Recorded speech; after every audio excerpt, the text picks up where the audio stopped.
বৃহস্পতিবার ঝালদা শহরে বাগমুন্ডি বিধানসভার কংগ্রেস প্রার্থী নেপাল মাহাতোর সমর্থনে আয়োজিত মিছিল কার্যত রাজনৈতিক শক্তি প্রদর্শনের মঞ্চে পরিণত হয়। শহরের একাধিক গুরুত্বপূর্ণ রাস্তা জুড়ে মানুষের ঢল নামায় কিছু সময়ের জন্য থমকে যায় স্বাভাবিক জনজীবন। মিছিল শেষে নেপাল মাহাতো স্পষ্ট বার্তা দিয়ে বলেন, আমি কোনো সেলিব্রিটি নয়, হেলিকপ্টারে ভেসে আসা নেতা নই, আমি মানুষের মধ্যেই থাকি। তার দাবি, সাধারণ মানুষের স্বতঃস্ফূর্ত অংশগ্রহণই প্রমাণ করছে যে বাগমুন্ডির মানুষ পরিবর্তনের পক্ষে মত দিচ্ছে।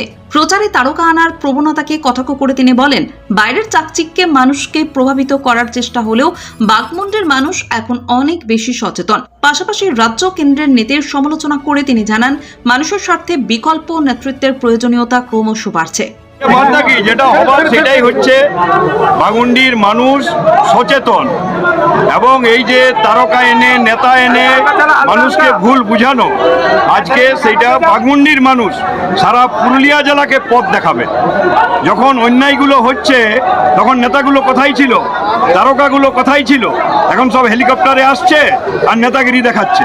আজকে এই কথাটা একমাত্র বাগমুন্ডির মানুষ রিয়েলাইজ করেছে, এবং আজ তার উচ্ছ্বাস এই বিশাল জনতার উপস্থিতিতে সেটা প্রমাণ হচ্ছে।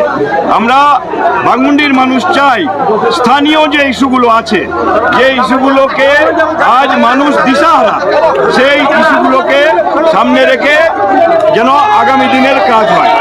আজ আমি কৃতজ্ঞ হাজার হাজার মানুষ আজ এখানে উপস্থিত।